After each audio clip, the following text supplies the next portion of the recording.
Muy buenas tardes a todos. Les quiero dar la más cordial bienvenida a este inicio del ciclo de webinars para este semestre agosto-diciembre 2021.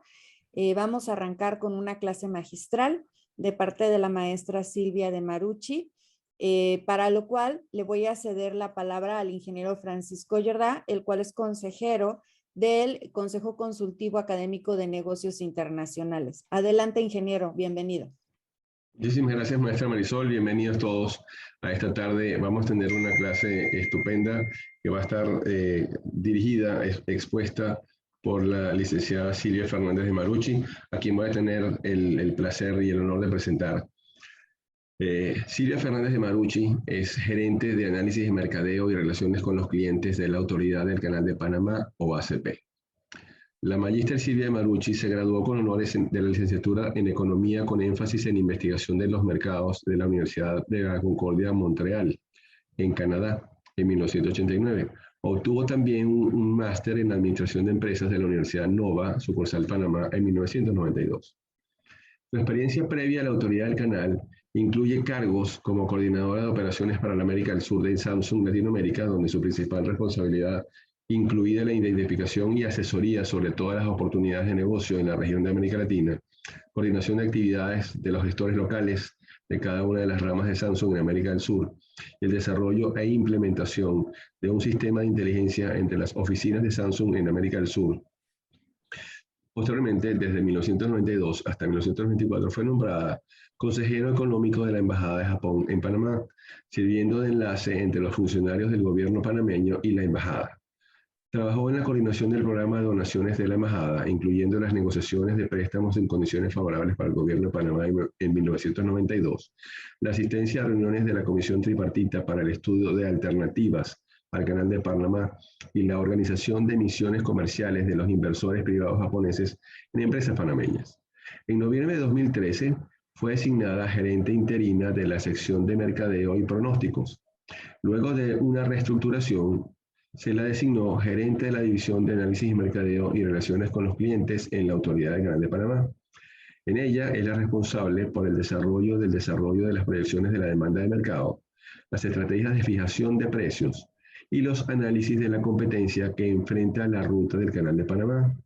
Estos análisis son básicos en la información que recibe la alta gerencia y la junta directiva de la Autoridad del Canal de Panamá. La señora Marucci, adicionalmente a su ruta profesional, ha participado como ponente en congresos nacionales e internacionales. Por ejemplo, el Book Forum en Oslo, Noruega, el Puerto de Houston en Estados Unidos, la Comisión Económica de Naciones Unidas para la América Latina, la CEPAL, en Chile, y el Platts, Conferencia Anual Bunker en Houston, entre otros eventos. Ha publicado artículos en foros profesionales internacionales como la Asociación Internacional de Economistas Marítimos, IAME, y artículos y entrevistas en periódicos locales. Es también profesora de Economía Marítima y de Administración de la Universidad de Panamá y de la Universidad Marítima Internacional de Panamá, entre otras universidades privadas en la República de Panamá.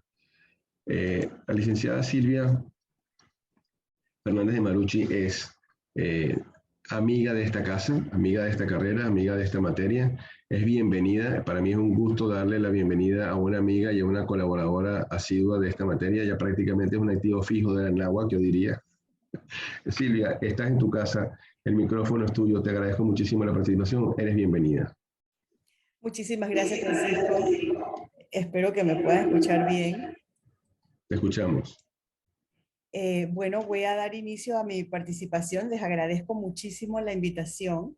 Verdaderamente que para mí es un placer estar con ustedes y poder compartir un poquito de lo que sé y de lo que creo que sé para que ustedes también tengan una idea de lo que hacemos en el canal y el seguimiento que le damos a los mercados. Para esta tarde, pues me estoy alejando, todavía estoy manteniéndome en el tema de la pandemia un poco, pero me estoy alejando ya un poquito porque estamos viendo que poco a poco el mundo está volviendo a yo diría que estamos entrando en una nueva etapa de comercio, de social, de manera de vivir, donde ya estamos como que adoptando la mascarilla, el alcohol, lavarse las manos a cada momento y manteniendo un poquito el distanciamiento social, pero ya retomando mucho nuestras actividades regulares. Yo todavía me encuentro trabajando desde la casa, pero cada vez veo más cercano el momento de regresar a la oficina. Para esta ocasión, les preparé pues un poquito de historia de lo que es el Canal de Panamá para los que no lo conocen mucho, no tienen mucho conocimiento de lo que es pues nuestra trayectoria y lo que el canal representa para nuestro país. Les voy a hablar del mercado del canal, un poquito lo que fue la pandemia para nosotros y la tendencia y retos futuros que vemos a raíz de pues, todo lo que hemos vivido en estos últimos 2 años. Ya el día de mañana el Canal de Panamá completa un año fiscal más y pues el viernes para nosotros es año nuevo fiscal que empieza pues el año fiscal 2022. Así que empezando por lo que es la ruta, el Canal de Panamá es básicamente pues el resultado de una visión de muchas personas a través de los siglos de unir el océano Atlántico, el mar Caribe con el océano Pacífico.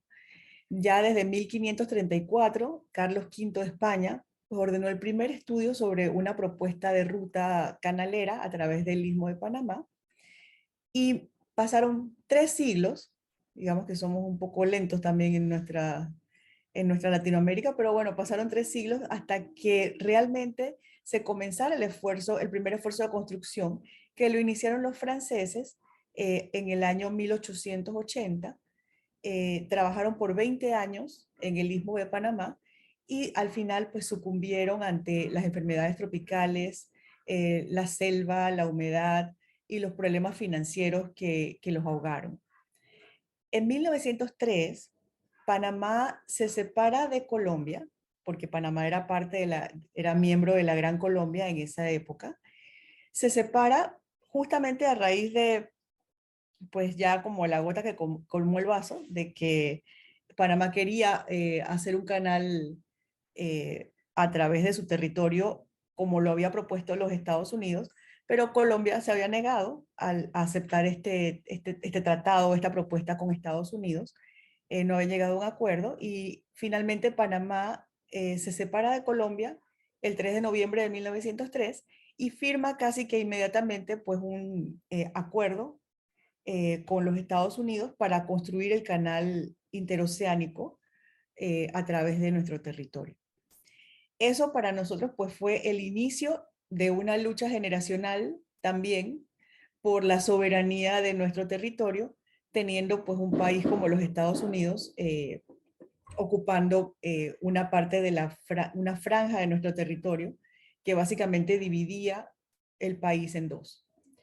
En el año siguiente, Estados Unidos en 1904, pues ya compró los derechos y propiedades de la compañía francesa del Canal de Panamá por $40 millones e inició la construcción.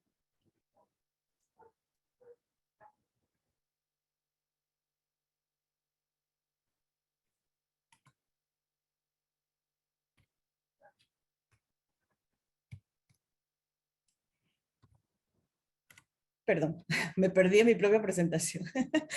Entre los hitos más importantes del Canal de Panamá es que inicia la construcción en 1904, apenas un año después de habernos separado de Colombia, y en 1914, 10 años después, se inaugura el Canal de Panamá con el tránsito del buque Ancón, que como pueden ver en la foto, es esta que está aquí, es un barco muy pequeño comparado con lo que hoy en día podemos ver que transita por la ruta. Como les dije, ha sido una lucha generacional para obtener la soberanía de nuestro país.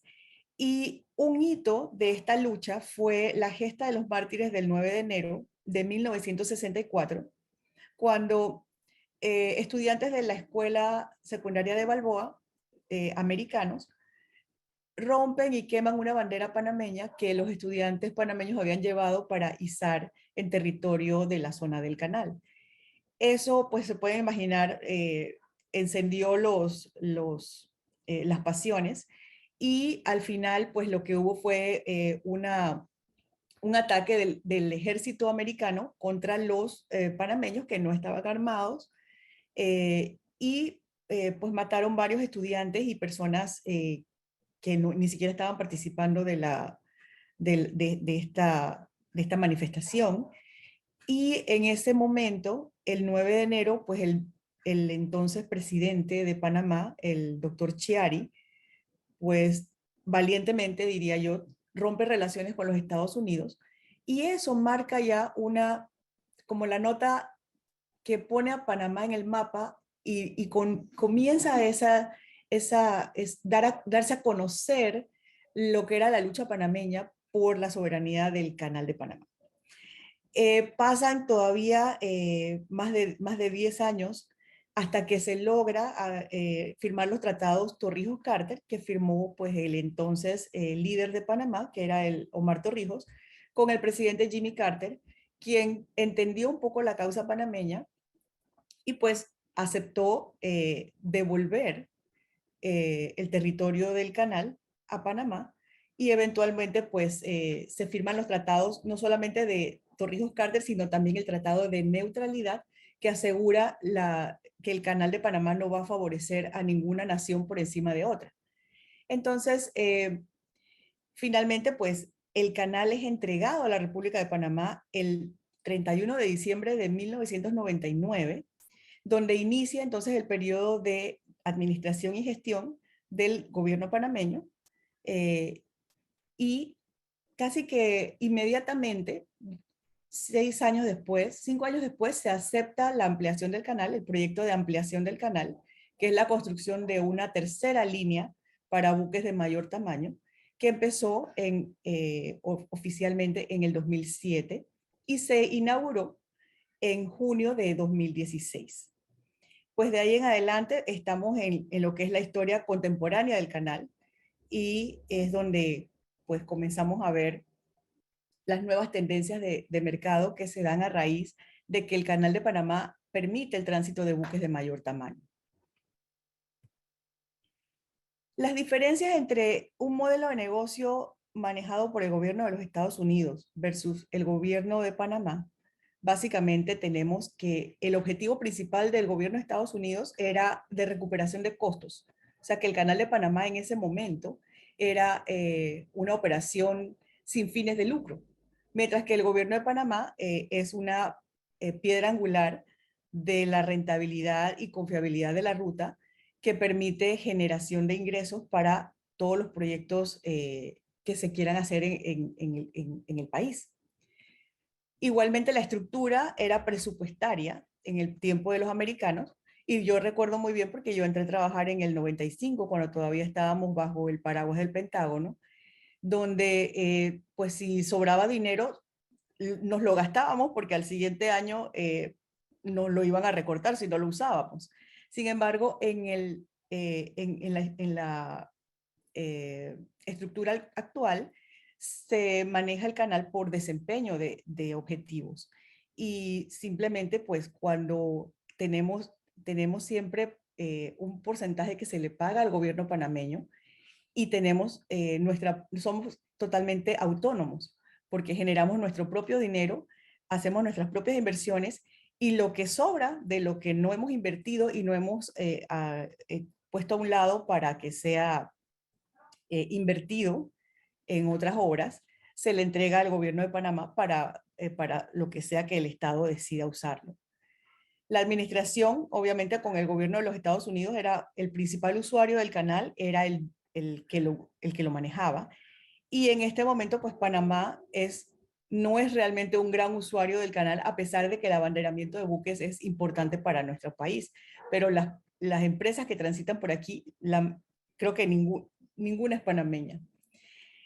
Tenían un objetivo estratégico económico-militar cuando estaba en la época de los americanos, y ahora es una organización cuyo objetivo es más bien económico y de diversificación de ingresos.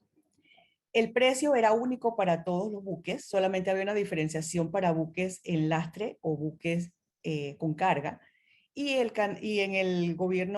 bajo el gobierno panameño se hizo una segmentación de mercado para que se pudiera optimizar el ingreso por tipo de buque. Entrando en lo que es el mercado del canal, pues a mí siempre me gusta empezar por esto porque ya saben que soy profesora y me gusta dejar los conceptos claros. Es importante decir que el Canal de Panamá se desempeña en los mercados de transporte marítimo. Y estos mercados empiezan con los mercados de mercancías y de productos en un entorno macroeconómico y geopolítico definido por la oferta y demanda de bienes que se mueven por mar. Si la oferta, la demanda de transporte es alta, es porque hay demanda por bienes que se mueven por mar. Así que la demanda de tránsito por el canal es una demanda no directa, sino una demanda derivada del comercio mundial. Perdón. En este ámbito tenemos entonces el mercado de buques, que son los barcos que están actualmente en la flota mundial funcionando. Tenemos el mercado de nuevas construcciones, que son los buques nuevos que están en astillero y que posiblemente no van a entrar a la flota hasta alrededor de 2 años después de que se pone la orden. O sea que es un mercado bastante riesgoso para los que mandan a hacer barcos, porque están mandando a hacer buques en una situación o condiciones de mercado actuales y tratando de visualizar qué va a pasar de aquí a 2 años si se va a mantener. Así que son bastante arriesgados, diría yo, los navieros. Está el mercado de desguace, que es la vida, cuando termina la vida útil de los buques y salen de la flota. Y el mercado de fletes, que básicamente es, pues, los balances y desbalances entre la oferta de buques de transporte y la demanda que tienen los bienes por transporte. Cuando la demanda de bienes es alta, los fletes van a estar altos. Cuando la demanda es baja, los fletes van a estar bajos. Entonces, el Canal de Panamá tiene 5 rutas principales y básicamente la primera es la que une a Asia con la costa este de los Estados Unidos.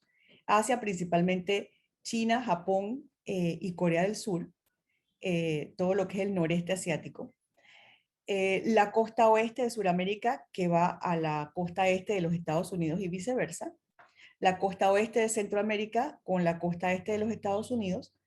La costa oeste de Sudamérica con Europa y la ruta intercostal de Sudamérica, que une básicamente lo que es Venezuela y Colombia con el resto de Sudamérica del lado Pacífico, donde está Perú, Chile y Ecuador.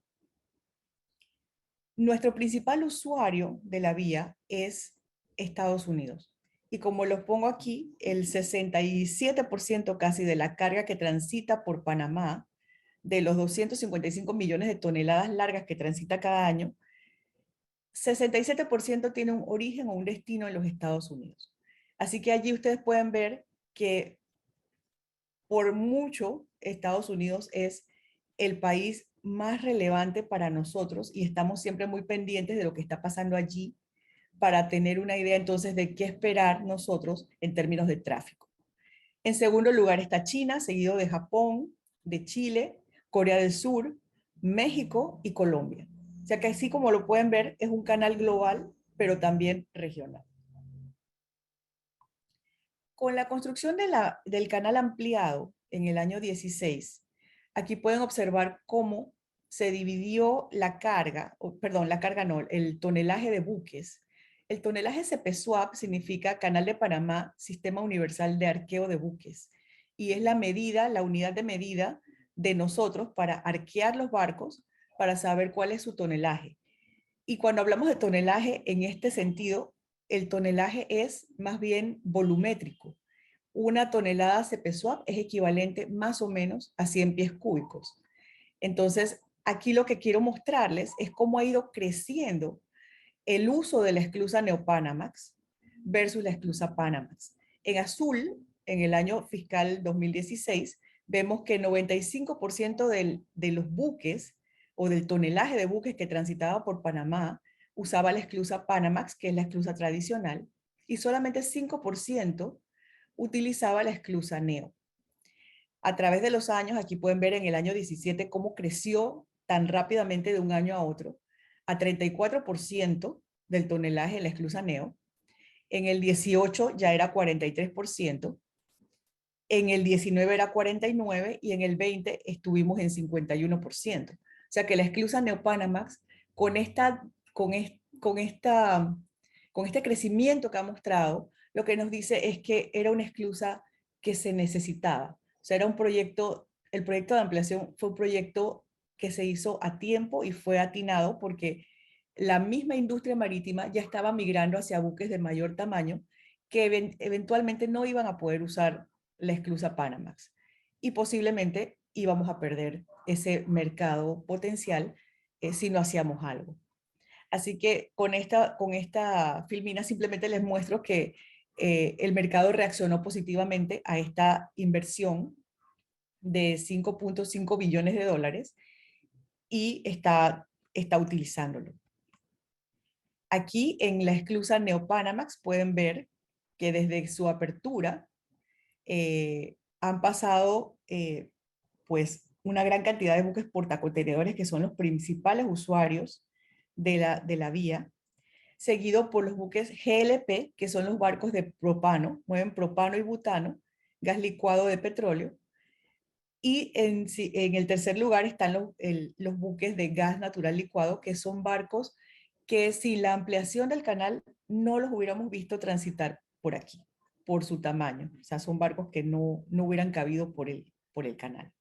Los buques graneleros, que se encargan de mover mercancía seca a granel, ya sea cereales, carbón, cobre, mineral de hierro, y buques portavehículos y en menor escala, pues buques de pasajeros y otros. Los buques de pasajeros ven a Panamá con la ampliación del canal como un destino turístico y pues llevan lo venden como una experiencia transitar el canal de Panamá en las esclusas Neo. Con la pandemia, el canal de Panamá pues vivió una experiencia, yo diría que traumática, al igual que el resto del mundo. Y yo diría que las diferencias que vimos con la pandemia en términos económicos y sociales, pues es que en el 2009, por ejemplo, que es la última crisis que tuvimos financiera y económica, fue una crisis financiera, mientras que ahora fue una crisis sanitaria. Eso quiere decir que esa crisis sanitaria afectó a todo el mundo de maneras diferentes.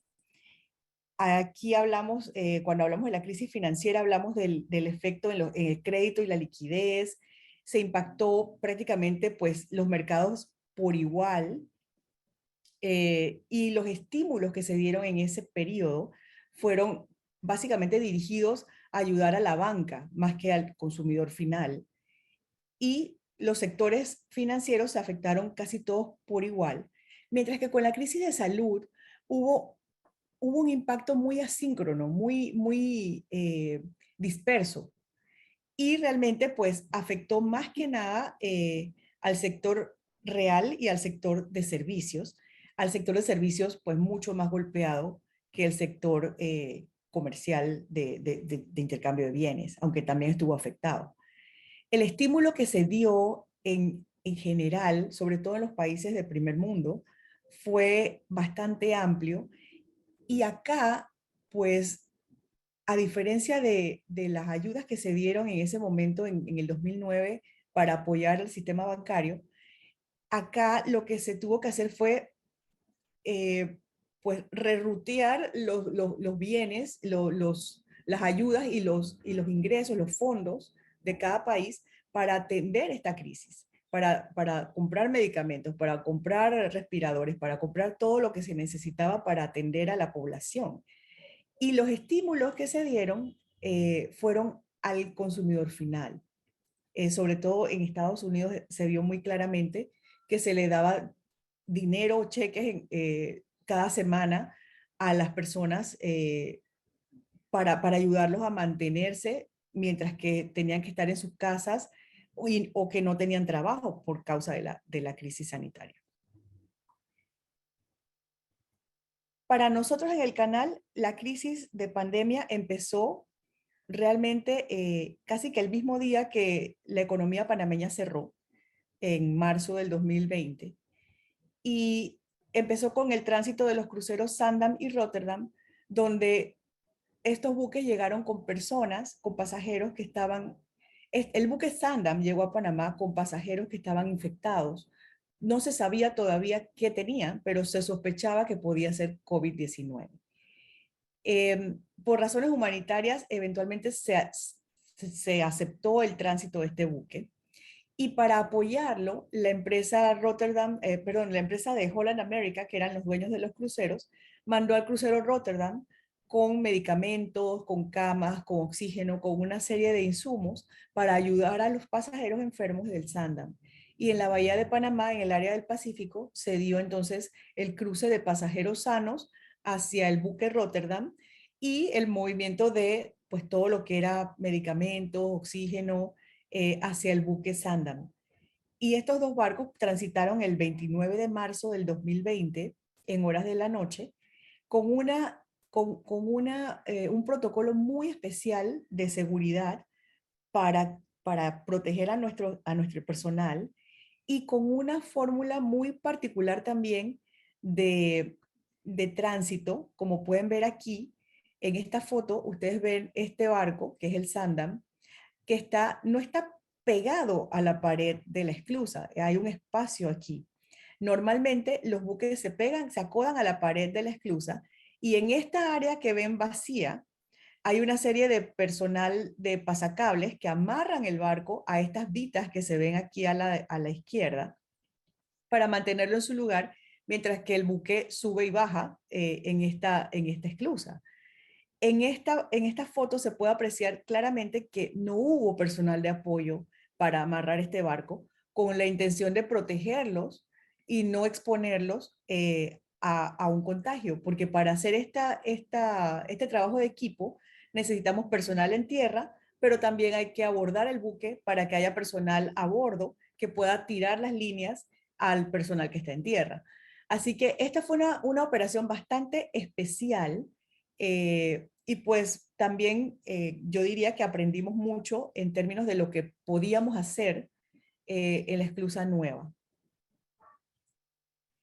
El canal tuvo una afectación a partir de marzo de 2020 con todo el tema de la pandemia, porque como ustedes saben, el comercio mundial prácticamente que se detuvo.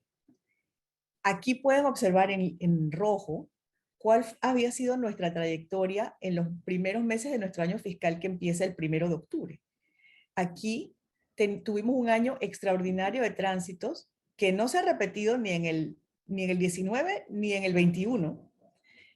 Y aquí ya empezamos a ver en el mes de marzo cómo esa línea roja empieza a caer a medida que va acercándose a abril, mayo y junio, donde se mantiene todavía por debajo de lo que fue el año 2019 y también por debajo de lo que ha sido el año fiscal 2021.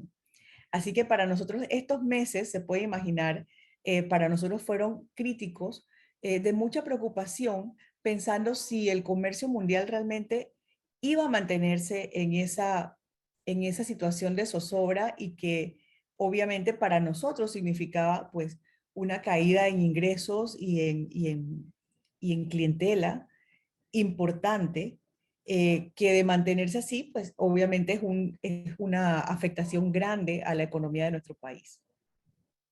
A pesar de que el Canal de Panamá representa solamente un 6% del Producto Interno Bruto de Panamá, lo que son en términos de efectivo que entra a la economía, el canal es una fuente importante de ingreso.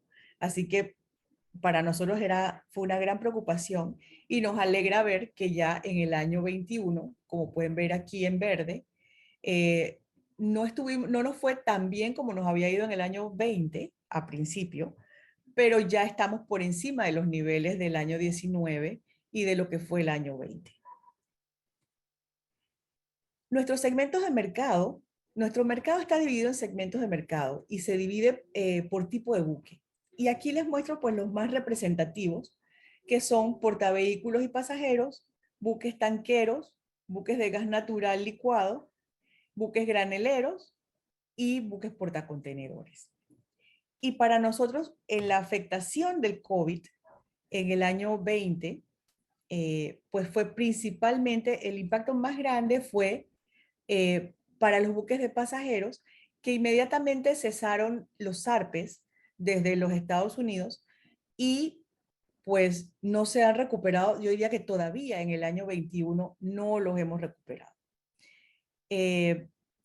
Los buques refrigerados estuvieron también muy impactados con el COVID-19 porque, como ustedes saben, gran parte de la carga refrigerada que viene en buques puramente refrigerados, que no es carga contenerizada, vienen de Sudamérica y principalmente de Ecuador, que es el principal exportador de banano. Entonces, Ecuador estuvo muy mal por muchos meses y esas exportaciones de banano simplemente no se dieron. Así que para nosotros, estos buques refrigerados, como los pueden ver aquí en este color más celeste, pues representó una caída importante para el tráfico.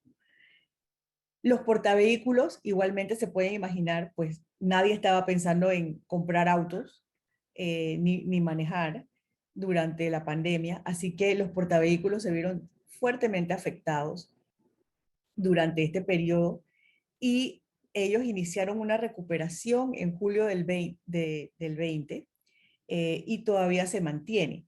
Ahora tenemos otras situaciones que voy a abordar más adelante, post pandemia, que también pues es interesante ver qué está pasando en esos mercados hoy en día. Los buques tanqueros también fueron buques muy afectados por la pandemia. Al estar cerradas las economías mundiales, pues simplemente no había demanda por combustible ni para automóviles ni para generación eléctrica, lo que en algún momento del año 20 hizo caer los precios del crudo a niveles negativos, creo que nunca antes vistos. Para nosotros, en términos de las tendencias que vimos con COVID, lo que vimos fue el aceleramiento de las tendencias que ya estaban. En el tema del entorno pues, colectivo y social, hemos visto pues, una marcada desigualdad en términos de lo que fue la pandemia. Las personas que estaban, las personas más empobrecidas, las poblaciones fueron las poblaciones más vulnerables y las que más sufrieron en términos de que no tenían trabajo, si había personas que no tenían trabajo y encima cae esta pandemia donde no puede haber ni siquiera el trabajo informal, pues se reflejó más, por lo menos en nuestro país, esa brecha social, esa diferencia. En términos de lo que fue el entorno social y económico. Las estructuras económicas, nosotros vimos pues las presiones fiscales para poder hacerle frente a esta pandemia, los cambios en los patrones de consumo que fueron inmediatos debido a que simplemente se dejó de comprar, se dejó de consumir. Y eso pues tiene otras connotaciones en términos de lo que podemos ver a futuro que van a ser pues los nuevos patrones comerciales. Hemos hablado un poco de lo que pudiera convertirse en lo que llamamos nearshoring, que es el comercio más regional para no depender de mercancía o bienes que vienen de muy lejos y que pudieran estar sintiendo pues una interrupción en las cadenas de suministro que impidan que esos bienes lleguen a tiempo a su destino. El entorno tecnológico, pues vimos que rápidamente se aceleró todo este tema tecnológico para permitir que el mundo siguiera funcionando. El consumidor se mantuvo conectado, las ventas por internet se aumentaron muchísimo después de la crisis, ya más adelante, y realmente, pues, esto que estamos haciendo nosotros con este Zoom es otra tendencia que también se aceleró porque al no poder viajar, al no poder tener interacciones personales, se dio pues este salto casi que de un día para otro a permitir estas interacciones en línea. Yo recuerdo que nosotros en el canal hablábamos muchas veces de si se podía implementar el teletrabajo o no, y era como algo que veíamos a muy largo plazo, y realmente en el momento en que se cerró la economía panameña y nos mandaron a todos para la casa, pues prácticamente que esa misma noche nos fuimos todos con una laptop para la casa y seguimos trabajando desde donde estábamos. Así que fue muy rápida esa implementación. Y por el otro lado, pues el entorno de estructura política que estamos viendo los cambios en las políticas de Estado, mucho más dirigidas en estos momentos a lo que es el tema eh, médico y de pandemia. El mundo entró en recesión en el año 20, pero ahora todo apunta a una recuperación. Ahora, no es una recuperación homogénea. Estamos viendo algunos países que están mostrando una mejor recuperación que otros. El mundo, según nuestras fuentes del Banco Mundial, Fondo Monetario Internacional, Eurostat, y nuestros propios consultores privados, IHS Markit, por ejemplo, apuntan a que en el 2021 la recuperación del mundo va a estar en 5.8%. Todavía no es suficiente para recuperar los niveles que llevábamos antes, pero ya estamos viendo una mejoría significativa. En términos de lo que es el intercambio comercial, el comercio para el 21, pues se espera una recuperación de acuerdo con la Organización Mundial de Comercio de 8% con respecto al año 20, y en el 22 un crecimiento aún un poquito más de 4%. Así que han sido unos años muy duros, pero pareciera que estamos viendo un poquito de luz al final del túnel. Este año ha sido un año muy interesante. En el año 20, los consumidores estadounidenses ahorraron alrededor de 2.3 trillones de dólares durante la pandemia. No hubo viajes, no hubo vacaciones, no hubo gastos de combustible, no hubo comidas en la calle, no hubo nada. Así que lo que la gente dejó de gastar, sobre todo para los que tenían trabajo, pues se fue acumulando, ayudado por todas las ayudas económicas que dio Estados Unidos a sus ciudadanos. Pues eso ayudó a que una vez pasada un poquito la pandemia y que se reabriera la economía nuevamente, impulsó las importaciones de Estados Unidos.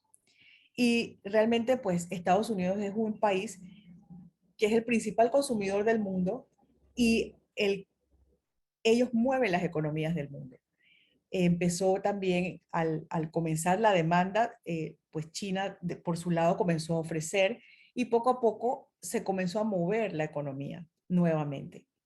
La pandemia afectó las operaciones portuarias, las bodegas, flujos de camiones, los empleados enfermos, no había suficiente personal, y si lo había, pues había que ponerlo en cuarentena si habían sido expuestos.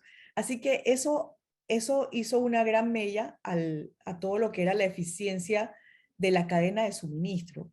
Y lo que estamos viendo ahora mismo es el resultado de eso, más una demanda, yo diría que nunca antes vista en los Estados Unidos, impulsada mucho por las compras de Internet, eh, que crecieron significativamente en el año 20 y en este año 21. Entonces, estamos viendo que estas interrupciones en la cadena de suministro generan ineficiencias en la reposición de los equipos marítimos. Los contenedores vacíos no hay forma de devolverlos a su punto de origen para que se vuelvan a usar. Actualmente estaba leyendo ayer precisamente que había como 59 buques esperando afuera de los puertos de Los Ángeles y Long Beach, que es un nuevo récord. Este mes de septiembre he visto 3 récords romperse en la cantidad de buques en espera en el puerto de Los Ángeles, y pues realmente esto es sin precedentes. Por el otro lado, en Asia las cosas tampoco es que están mucho mejor, y ha habido, pues la verdad es que ha habido de todo. Este año ha sido un año sumamente interesante. Las exportaciones chinas aumentaron 32% en abril del 21 comparadas con abril del año 20, que obviamente estaban en el piso. Y las importaciones de China aumentaron 43%. Todo esto impulsa los mercados de comercio marítimo. Tenemos por el otro lado las interrupciones que causó el cierre del canal de Suez. El bloqueo del canal de Suez, o sea, prácticamente, como pueden ver aquí, es como tener una pared en el canal donde por alrededor de una semana estuvieron los barcos esperando en las afueras del canal de Suez, en ambos lados, para transitar. Este buque de Evergreen, el Ever Given, de más de 22,000 contenedores, pues paralizó prácticamente el flujo entre Asia y Europa. Y por el otro lado, los rebrotes que se han dado en los meses pasados en China han sido también causa de congestionamiento en los puertos. Esto que pasó en el mes de julio, cerró el puerto de Ningbo y el puerto de Yantian, algunas terminales, porque ellos tienen ahora la política de cero tolerancia. Así que al encontrar a un caso de COVID en el puerto, cerraron las terminales por los días que fueron necesarios para la cuarentena, y esto también causó pues mucho congestionamiento, y pues carga que tenía que salir, pues simplemente no salió, y estamos viendo ahora un poco el desabastecimiento, diría yo. No sé si ustedes lo ven en México o en sus países, pero acá en Panamá se está sintiendo un poco de que uno busca artículos y a veces no los encuentra porque no han podido llegar. En agosto, pues 36% de la capacidad de la flota de contenedores estaba en los puertos, cuando realmente, pues, como bien dice el dicho, ¿no? Barco parado no gana flete. Si el barco tiene que estar 2 semanas esperando en un puerto, eso causa muchas demoras e ineficiencias en lo que es el flujo de la cadena de suministro. Ahora mismo, pues China y la costa oeste de los Estados Unidos son las áreas más congestionadas del mundo en estos momentos. Y no deja de ser cierto que en otras áreas de Europa y otras regiones también se está dando este congestionamiento. Las consecuencias de esto, pues como vemos, la alta demanda y las distorsiones de la cadena de suministro lo que genera son costos adicionales. Y aquí les comparto es pues una gráfica de lo que es el Freightos Baltic Index, que este es el índice global, que lo que dice aquí es que un contenedor de 20 pies está costando $11,000 moverlo en mercados globales, en mercados internacionales, ya sea de Asia a Europa o de Asia a los Estados Unidos. Sin embargo, sí es interesante decir que este índice de freightos no solamente incluye el flete, sino que también incluye todos los cargos adicionales que se le ponen por congestionamiento, por incremento de combustible, por todo lo adicional a lo que cuesta, el flete. Lo recoge este índice, y si lo viéramos, no lo incluí en esta presentación, pero el costo de mover un contenedor de China a la costa oeste de los Estados Unidos hoy en día está en alrededor de $20,000, que es una locura. Ya se está hablando de la inflación que estos fletes y estos costos de transporte están causando en las economías.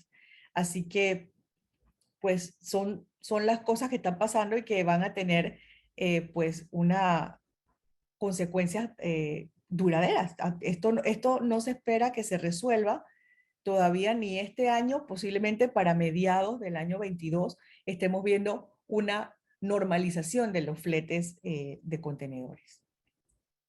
Por el otro lado, las navieras están viendo ganancias que no habían visto en su vida. Por primera vez creo que todas las empresas navieras globales están viendo estados financieros en negro. Así que ha sido para ellos, dentro de todo, pues un buen año post pandemia. En otros segmentos de mercado, aparte de los portacontenedores, como les digo, este ha sido un año sumamente interesante y en general los fletes de otros buques también se han mantenido altos. La demanda por granos, por materias primas, por automóviles, por energía, todo está en aumento. Y aparte de eso, pues este año, el mes pasado, tuvimos el huracán Aida, que ocasionó daños importantes a las terminales de exportación de los Estados Unidos. Ahí podemos ver una de las terminales de Cargill, cómo quedó pues su correa sin fin para mover granos, exportar granos de Estados Unidos en lo que es el Golfo de México, en el puerto de New Orleans y de South Louisiana. Ellos, a pesar de que ya están otra vez funcionando normalmente, eh, van a tener van a estar trabajando posiblemente a un 70-80% de su capacidad porque sufrieron daños a los que tienen que hacerles simplemente reparaciones. Así que para nosotros como Canal de Panamá eso es relevante porque nosotros movemos alrededor del 28% del grano que exporta a los Estados Unidos con destino a Asia. Así que estamos muy pendientes de esa situación y de ver que la recuperación pues sea más rápida. Por el otro lado, en el tema de portavehículos, estamos viendo el desabastecimiento de los microprocesadores para la producción de automóviles. Y eso significa que muchas fábricas están trabajando a entre un 70 y un 90% de su capacidad porque no cuentan con los insumos necesarios para poder producir los automóviles que se están demandando. Y de hecho, creo que una de las fábricas de Ford tuvieron que cerrarla y creo que va a estar cerrada hasta enero porque no tienen los insumos necesarios en la India. Así que así está el mundo, o sea, así están los mercados, mucha demanda y mucha incertidumbre por el lado tanto de la oferta como de la demanda.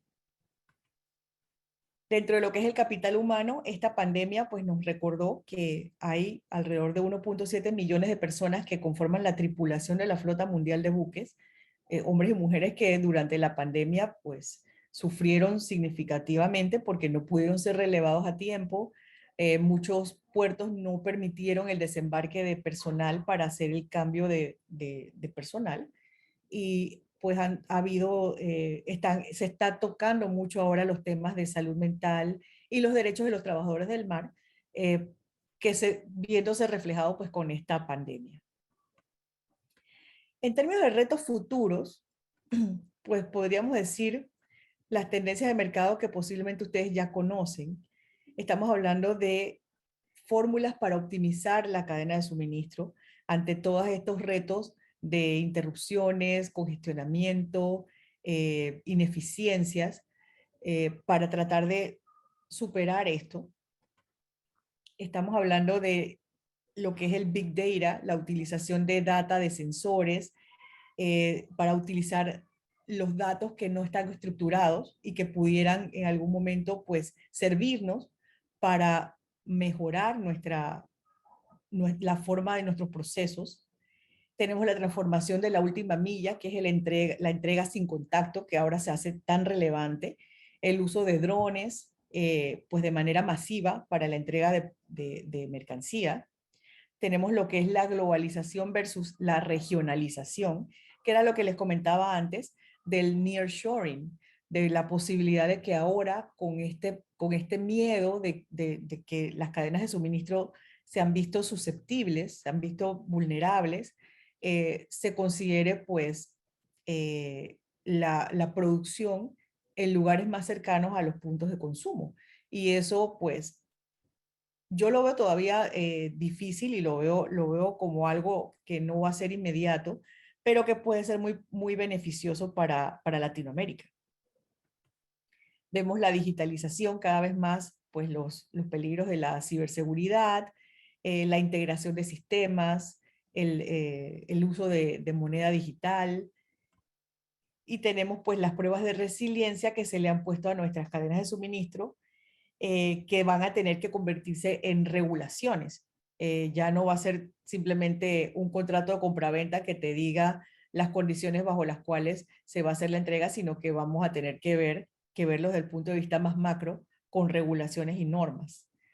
En general, pues son tendencias que, como les decía, ya venían evolucionando y venían dándose antes de la pandemia y se han ido y los han ido impulsando. Y yo pienso que a la solución a futuro de mejoras a la economía, a la forma en que vivimos, creo que la solución va a estar en la educación y en la tecnología.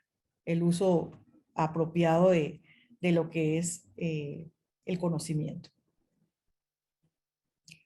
Para nosotros, como canal, ya entrando en lo que es el canal de Panamá, pues estamos viendo lo mismo que está viendo el resto del mundo.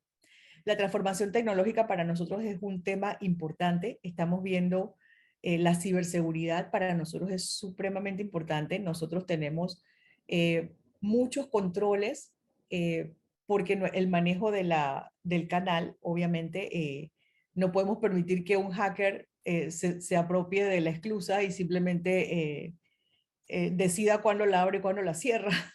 Así que las esclusas NeoPanamax, por ejemplo, tienen un sistema muy particular que solamente permite la operación de esta esclusa desde la torre de control. No se puede acceder de manera remota. Y obviamente pues también estamos viendo los temas de Internet of Things para los procesos de mantenimiento y utilizar la información no estructurada para prepararnos en lo que es la protección y anticipar lo que pudiera suceder para tomar acciones rápidas en caso de alguna emergencia. Con el tema del comercio marítimo mundial post-COVID, nosotros estamos viendo todas estas tendencias geopolíticas externas e internas, lo que es la ruta de la seda, cómo pudiera impactar el comercio mundial, si China realmente pues desarrolla esta ruta. Para nosotros nuestra primera preocupación es ver cómo podemos sacarle provecho a esa ruta que va ahora mismo, la ruta principal es desde Asia, utilizando toda la ruta hacia Europa. Para nosotros es importante poder extender esa ruta de Europa hacia América y obviamente pues Panamá quisiera convertirse en un hub para esa carga que se pudiera mover. El nearshoring y la migración de la producción al sureste asiático para nosotros como canal es una preocupación evidente y vigente, porque en el momento en que eso suceda, pues las toneladas millas de navegación pues se reducen y posiblemente el canal pudiera perder relevancia ante un mundo donde la producción se hace pues mucho más cerca del origen del consumo. Así que todo esto es parte de lo que nosotros estamos estudiando y evaluando. Igualmente estamos muy pendientes de lo que es la protección y seguridad sanitaria con todo el tema de pandemia. Ya el canal tenía sus regulaciones con respecto a enfermedades infecciosas. Sin embargo, el COVID nos ha obligado a tomar medidas adicionales para proteger a nuestro equipo humano y ver cuál va a ser el rol de Panamá, del canal de Panamá en la recuperación de la economía. Entonces, y por el otro lado, el tema ambiental, que es un tema que no he mencionado, pero que para nosotros es sumamente importante porque el canal es un canal de agua dulce. Entonces, para nosotros el calentamiento global es una preocupación porque pudiera reducir la cantidad de lluvias que recibimos y que es lo que le da vida a este canal. Así que estamos muy preocupados por eso y estamos trabajando en un proyecto hídrico que nos asegure suficiente agua, tanto para la población como para el tráfico de buques. Y por el otro lado, estamos también haciendo una migración donde queremos ser carbono neutral a finales de esta década y estamos implementando pues medidas de uso de energías renovables y formas de incentivar a que los buques también se unan a este movimiento ambiental verde. Como les decía, pues el año 2020, a pesar de ser un año difícil, pues fue un año de grandes retos y logros. tuvimos muchos buques, 1.300 buques con reconocimiento de Green Award, o sea, buques verdes, que contaminan poco. Tuvimos 25% de nuestros tránsitos utilizando combustibles bajos en carbono. También tuvimos récords de tránsitos Neopanamax en un día, récords de toneladas transitadas en un día. Nuestra recaudación anual del año pasado pues sobrepasó los 3.400 millones de dólares y mantuvimos una fuerza laboral de 9.500 empleados, que es realmente pues muy importante. Y los aportes que se le hicieron al Estado, tanto directos como indirectos, estuvieron en 1.824 millones, más los aportes indirectos a la economía nacional, 2.765, que incluye pues todo lo que son los impuestos que pagan los empleados del canal, las compras a la economía local, etcétera. Así que el año 20, a pesar de que fue un año difícil, fue un año de muchos logros. Y el año 21 está por cerrar mañana y estamos viendo que va a estar superando lo que fue el año 20. Así que dentro de todo hay buenas noticias, se ve bien aspectada el comercio mundial a futuro y pues nos toca seguir trabajando y cuidándonos para poder mantenernos productivos. Muchísimas gracias por su atención y quedo pues a la orden para las preguntas. Muchísimas gracias, Silvia, por tu excelente presentación. Yo quisiera iniciar las preguntas con una pregunta personal mía. Si me permites, en los últimos meses hemos estado observando lo que han venido a llamar la crisis de los contenedores. Y la pregunta es, pues ciertamente hay montones, tú me mencionaste en tu presentación, hay un montón de contenedores que están represados en los puertos y eso está causando un cuello de botella. ¿Sería esto una oportunidad para alguien empezar a fabricar contenedores o el mercado está suficientemente bien abastecido de contenedores y lo que hay que trabajar es en aliviar los cuellos de botella? ¿Qué opinas al respecto? Mira, yo pienso que lo que hay que hacer es aliviar los cuellos de botella, porque contenedores hay suficientes. El problema es que no están regresando. Como los fletes están tan altos, pues los barcos prefieren simplemente llevarse los que tienen carga que ocupar los espacios con los que no tienen. Entonces, eso es un problema porque tú sabes que el desbalance comercial entre Estados Unidos y China es grande. China va con los contenedores cargados, cargadísimos de mercancía para el consumidor final, pero regresan con básicamente basura, o sea, con cartón, con madera, con productos que no son, no tienen un valor de mercado alto y que no tienen tal vez la forma de pagar ese flete de vuelta, ¿no? Ese flete. Sobre todo ahorita tan caro, ¿no? Sí, es una locura, la verdad. Así que Si sí, tú te fueras... pienso que es básicamente resolver las ineficiencias, porque los cuellos de botella no se han resuelto, están cada vez peor y la gente, y ahora viene Navidad. O sea, imagínate cómo va a estar eso ahora en Navidad, Claro. con todo el mundo tratando de conseguir rellenar pues sus inventarios.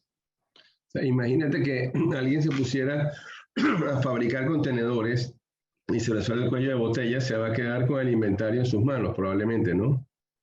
Yo creo que lo que pasaría es que esos contenedores se van a usar, pero van a quedar en los puertos y van a crear un congestionamiento peor, porque no van a estar regresando tampoco. O sea, hay que solucionar el problema medular, que es eso, porque si no es como que, bueno, sigo metiendo al sistema, pero no los estoy rotando. Entonces, si no los roto, esos contenedores van a estar en el patio de los puertos, ocupando espacio e impidiendo entonces el flujo libre de los contenedores con carga que sí hay que bajar y llevarse. Yo suelo viajar hacia la zona de Gamboa los fines de semana y paso frente al puerto de Panamá y he observado algún apilamiento de contenedores. ¿Es parte de ese efecto actualmente? Todo es parte de ese efecto. Por eso te digo que las áreas más congestionadas ahora mismo son la costa oeste de Estados Unidos y China. Sin embargo, no son los únicos lugares congestionados. En todas partes estamos viendo esas ineficiencias. Muchísimas gracias, Silvia, por tu respuesta. Hay 4 o 5 preguntas en el chat. Creo que eso se lo dejo a mi socia Nayeli del Carmen Escobar Tapia, por favor. Gracias, ingeniero. Muchas gracias a la maestra Silvia Marucci. Vamos a iniciar con las preguntas entonces.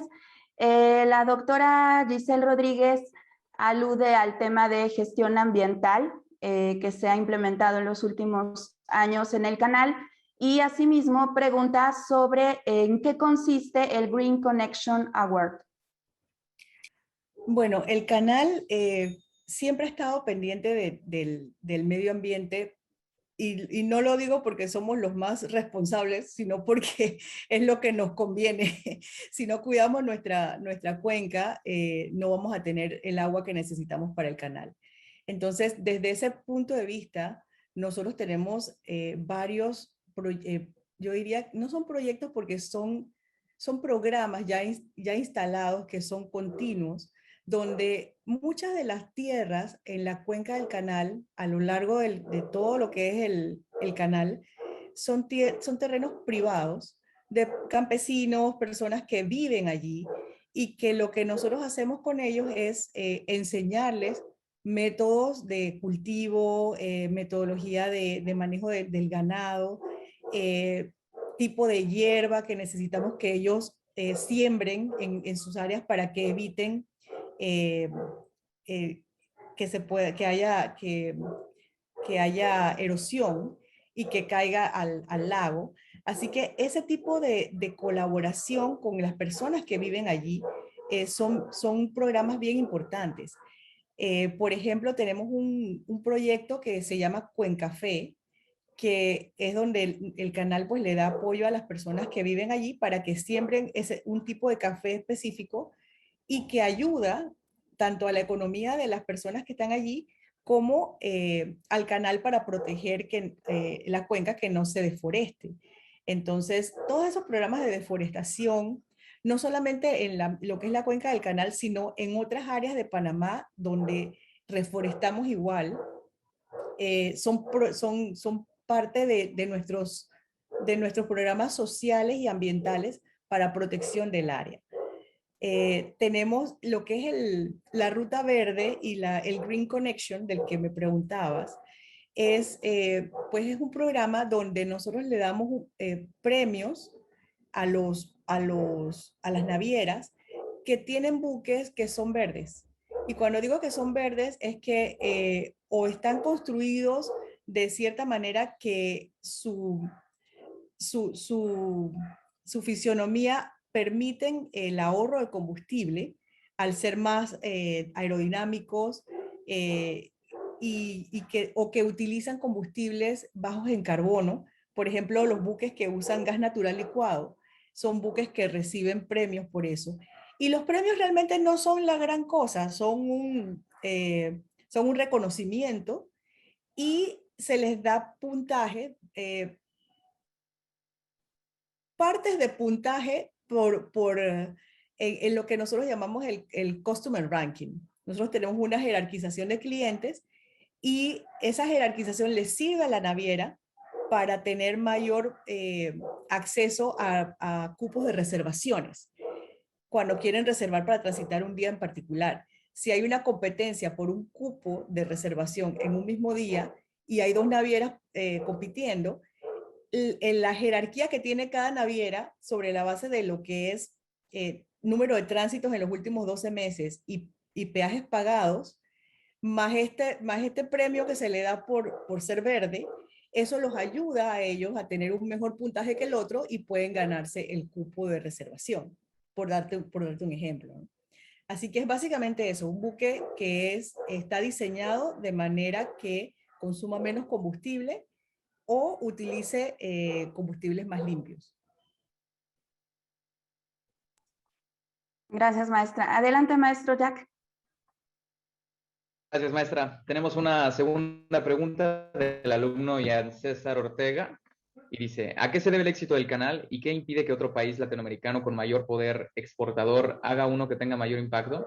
¿Y cuál es la tarifa de los buques para que puedan pasar por el Neo y el normal? Bueno, yo diría que el éxito del canal es, número uno, se construyó en una época en donde no había controles ambientales, porque pienso yo que si el canal de Panamá se tuviera que construir hoy en día, posiblemente habría que hacer un trabajo enorme de compensación por el daño ambiental que se hizo en su momento, a principios del siglo XX, por todo lo que se destruyó de lo que era selva y naturaleza.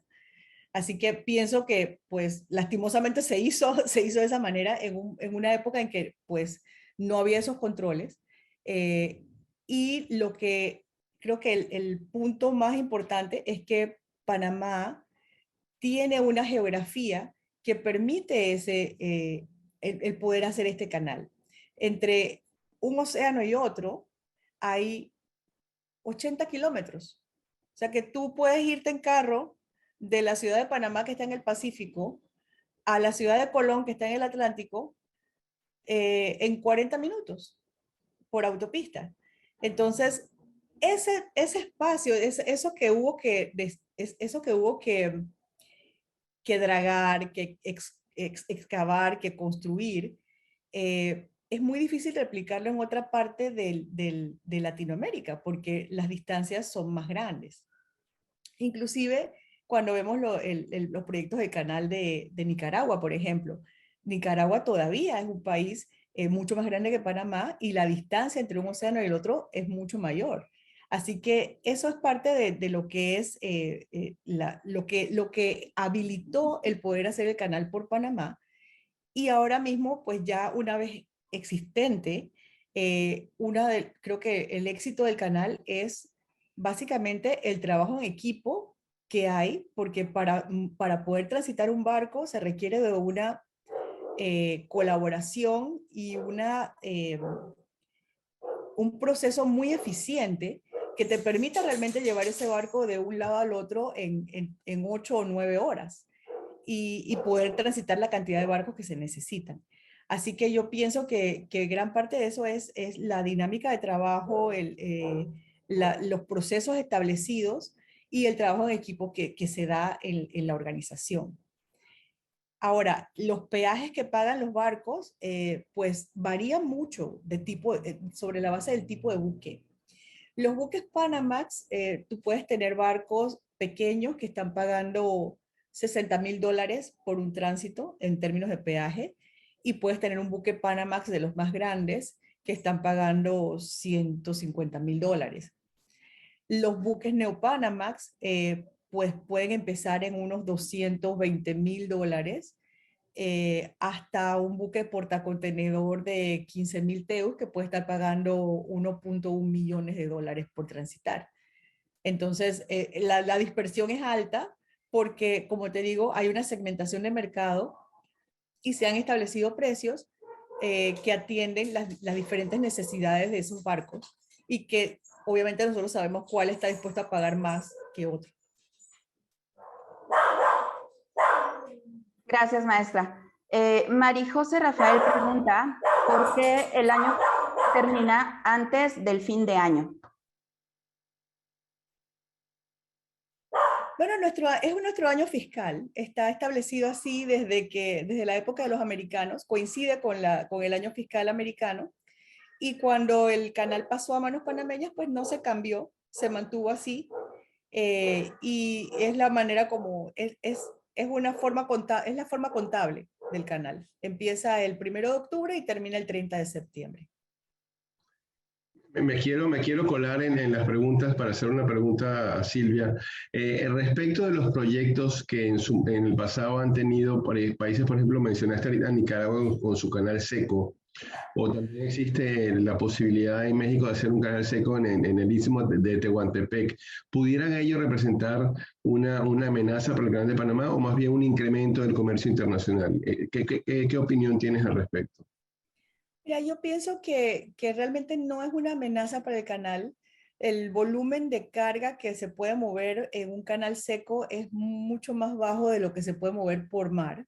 Obviamente las economías de escala de un buque no se comparan con las economías de un ferrocarril o de camiones.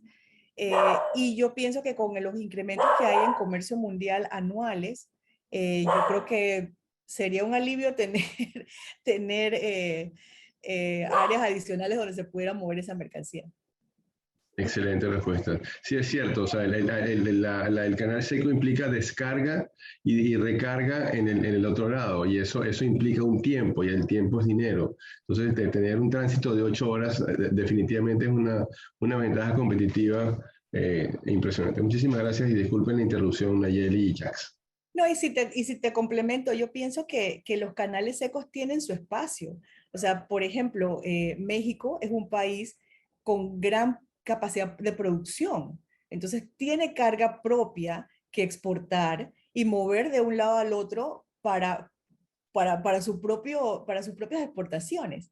Panamá, en cambio, Panamá es un país que produce muy poquito y la mayor parte de la carga que se mueve en nuestros puertos es carga de transbordo. Nosotros creo que si acaso tenemos un 15% de carga que usa los puertos locales. Entonces, hay una gran diferencia entre países como México, como Colombia, que tienen una masa crítica propia de carga de exportación y de importación, comparado con Panamá, que somos 4 millones de gatos y realmente no somos un mercado muy grande.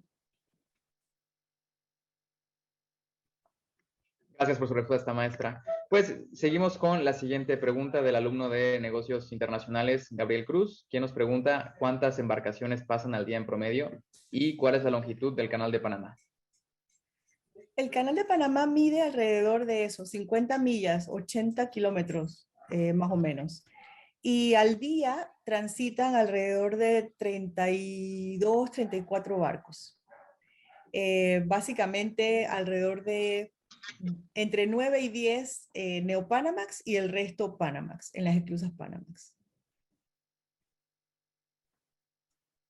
Gracias, maestra. Jaciel Reyes y Gabriela Cabrera preguntan ambos sobre el tema del proyecto del corredor interoceánico en el istmo de Tehuantepec. ¿Cómo se ve México? ¿Cuál es su opinión al respecto? Y si tiene recomendaciones. Bueno, era lo que hablábamos hace un momento, ¿no? Que el istmo de Tehuantepec tiene yo pienso que tiene su propósito y tiene su propia carga que mover como algo que le dé un servicio al país. Yo no lo veo tanto como carga de transbordo, lo pensaría más bien que es carga de exportación producida por México y que tiene una fórmula para mover esa mercancía. Eh, no tengo recomendaciones, en verdad. Me parece que es un buen proyecto y que puede cumplir muy bien, puede complementar muy bien pues, la infraestructura que tiene México de transporte terrestre. Perfecto. Gracias, maestra. Pues tenemos una última pregunta de la alumna de negocios internacionales de María José Rafael Silva, quien nos pregunta ¿cuál ha sido el barco más grande que ha pasado por el canal de Panamá y en qué fecha? Ah, wow. Déjame pensar. Eh, el barco más grande fue un buque si no me equivoco, de Evergreen, que era un portacontenedor. Ahora mismo no recuerdo el nombre. Pero es un buque de portacontenedores que permite 15.000 TEUs, que son 15.000 contenedores de 20 pies. Y estos barcos de Evergreen tienen la particularidad de que nos obligaron yo diría, a relajar un poquito nuestras reglas del máximo tamaño de buque. Nosotros permitíamos un máximo, el máximo largo del buque que permitíamos era 300, lo voy a decir en pies, porque era 1400 pies de largo, y este buque de Evergreen nos obligó a extenderlo por lo menos unos 20 o 30 pies, que para nosotros era mucho, porque ya cuando ustedes ven ese barco adentro de la esclusa, está casi que ocupando todo el espacio, y dentro de la esclusa Neopanamax tiene que transitar con ese barco un remolcador, dos remolcadores, uno adelante y uno atrás. O sea que hay que tener espacio para esos dos remolcadores que mantienen el barco en su lugar. Así que tuvimos que relajar esa regla del máximo largo del buque para permitir el tránsito de este barco.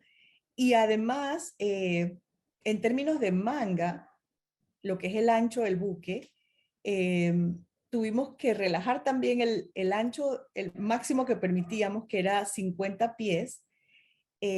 Ahora estamos permitiendo 50.25, perdón, 50.25 metros de manga para poder acomodar un buque de gas natural licuado que simplemente no cabía.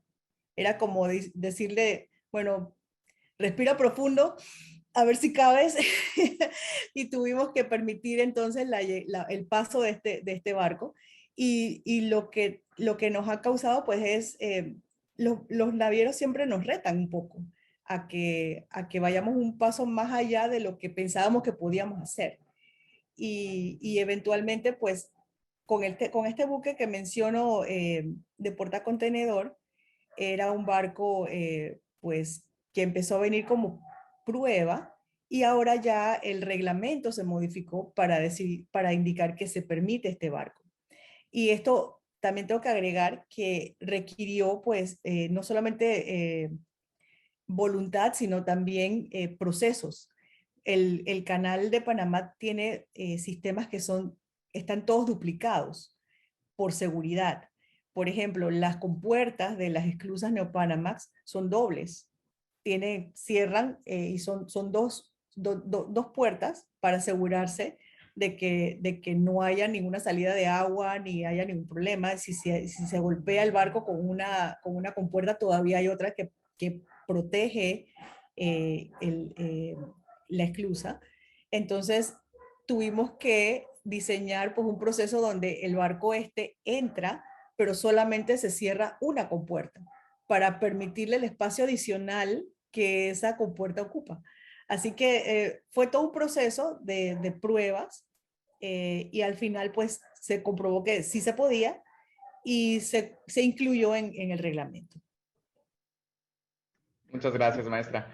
Ya no tenemos más preguntas en la sesión de preguntas y respuestas, pero veo que el ingeniero Francisco tiene su mano levantada. No sé si tenga una última pregunta. Muchas gracias, Jack. Sí, tenía una pregunta adicional. Bueno, realmente dos. Una tiene que ver, realmente es una. Silvia, si volvemos a la materia, ¿te puedo volver a invitar? Con mucho gusto, con mucho gusto. En tu casa. Te agradezco muchísimo tu participación, el alto nivel de tu contenido, la amabilidad y con la generosidad con la que nos contestas las preguntas de los muchachos y los participantes. Realmente muy agradecido. Muchísimas gracias. Le doy la bienvenida a nuestra presidenta del Consejo, Hilda Trujillo, quien se conectó un poquito después de la hora. Quiero pasar la palabra a Hilda para que nos pueda dedicar unos minutos. Muchas gracias, ingeniero. Pues yo estoy de veras fascinada con la disertación de la maestra. Como bien lo dijiste, me ganaste las palabras, aparte de que es un honor tenerla dentro de el inicio de esta nueva etapa del Consejo Académico. Yo realmente me siento de veras impresionada por la capacidad que tiene la maestra, el conocimiento, la experiencia, y principalmente con qué facilidad logra conectarse con todos para poder entender la conceptualización que está manejando. Comparto con ella muchos conceptos como si fuera mexicana. Yo la única pregunta que quería hacerle, ¿cuál es su origen? ¿Dónde nació? Yo soy panameña, pero me lo imaginé. Mi papá es mexicano. ¿En serio? Ah, pues muchas felicidades, qué gusto, las raíces están por acá. de veras que es para nosotros un enorme honor contar con su participación, con su disertación. La preparó en una forma tan profunda que hasta a mí me extrañó que hubiera preguntas, porque realmente cubrió todos los temas que necesitábamos saber.